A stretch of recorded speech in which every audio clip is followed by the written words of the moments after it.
morning and welcome back here to Just the News AM. I am Carrie Sheffield and glad that you're with us. So Ryan T. Anderson is the president of the Ethics and Public Policy Center, newly minted. He just joined. He just left Heritage after a long stint there. He's also the founding editor of Public Discourse, the online journal of the Witherspoon Institute of Princeton, New Jersey. And Ryan has a new op-ed in the Wall Street Journal. It's an interesting take. He's also the author of the book called When Harry Became Sally, Responding to the Transgender Movement. And this op-ed that Ryan just dropped on January 31st looks at his perspective. So he is a devout Catholic, but the headline is that religious liberty isn't enough. He says religious liberty is important, but it's only part of the story. As the Biden administration advances a divisive and extreme social agenda, our response can't simply be a polite request to be left alone. We need to oppose the left's agenda on the merits. It's the principled thing to do, and it will be good politics given where the American people actually are on the issues. Ryan joins me this morning. Good morning here, Ryan. Good morning. Thanks for having me. So your essay, you look in, you say that conservatives have science on your side. So do you think that conservatives have failed because they try to make arguments that are religious-based and a secular, increasingly secular society, especially a very secular media, they don't respond? Do you think it's sort of tone deaf, that conservatives have been tone deaf? Yeah, I think part of the problem here is that frequently we phrase everything we're concerned about as if it's a religious liberty concern. And that really misses, to my mind, let's just take some of the transgender issues right now. When I was at Heritage, I formed all sorts of partnerships with, self-identified radical feminists, self-identified liberals, lesbians, and their concern was that they took biology seriously and that biology isn't bigotry. And they didn't want males in their private spaces. They didn't want their daughters competing against boys who identify as girls. You don't need to be religious to have that concern. It's not a religious liberty concern. And I think we do ourselves a disfavor if we frame it as if it's a religious issue. This is a basic human nature issue. It's a human equality issue. It's a justice issue. And we can form larger alliances when we speak that way.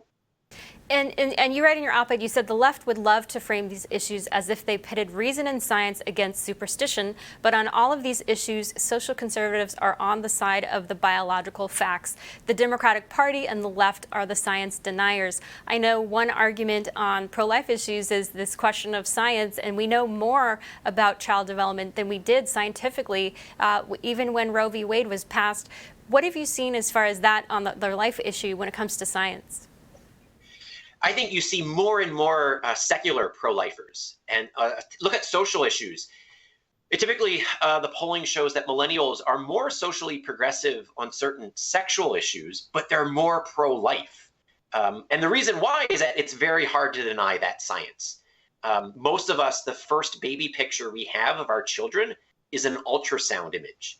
And not just the religious people who are watching this, right? Many secular people, they announce their pregnancy by posting an ultrasound photo to their Facebook page. They do a gender reveal while the baby's still gestating, right? So sex isn't assigned at birth when they already know the sex of the child at the 20-week ultrasound. I think we can show that faith and reason go together.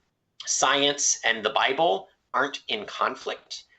And that's going to be a necessary endeavor, I think, for people of faith in a somewhat post-religious West, that we're going to have to do the hard work of showing that our beliefs aren't only believable, but they're reasonable, they're true, and that the best of science, the best of philosophy, the best of law need not have any conflict. These things go together hand in hand.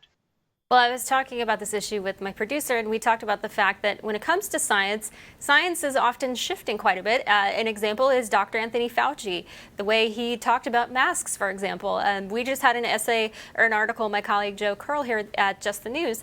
Fauci reverses himself again. He says the double masking for COVID-19 doesn't make a difference. First, he had said, don't wear a mask. Then he said to wear a mask. Then he said to wear 2 masks. Then he said just wear 1 mask. Keeping up with Dr. Anthony Fauci's mask wearing recommendations is getting tough. So talk about that as far as how science changes so much and how does that affect your beliefs? Sure. I mean, I think one of the things you've seen here is that people try to abuse science. People who have the name, medical doctor, or they're a PhD scientist, they will claim authority on behalf of science when the evidence doesn't actually support what they claim it does. And you see this sometimes in the abortion debate. You'll have medical doctors say it's just a clump of cells. You'll have scientists say, well, there isn't a scientific consensus on when life begins. When anyone who's taken basic biology, embryology, developmental biology knows that sperm and egg are parts of the mom and the dad, but then that new zygote, the embryo, the fetus, is a new, whole, complete, but immature human being. I think something similar is happening right now with gender dysphoria. People using scientific expertise are trying to tell us that gender identity is how you determine sex. But I think ordinary people understand that simply as a matter of biology, we're embodied as male and female. It's based upon how the body is organized with respect to sexual reproduction. There's male and there's female. It's not a spectrum. It's not a hybrid. It's not fluid.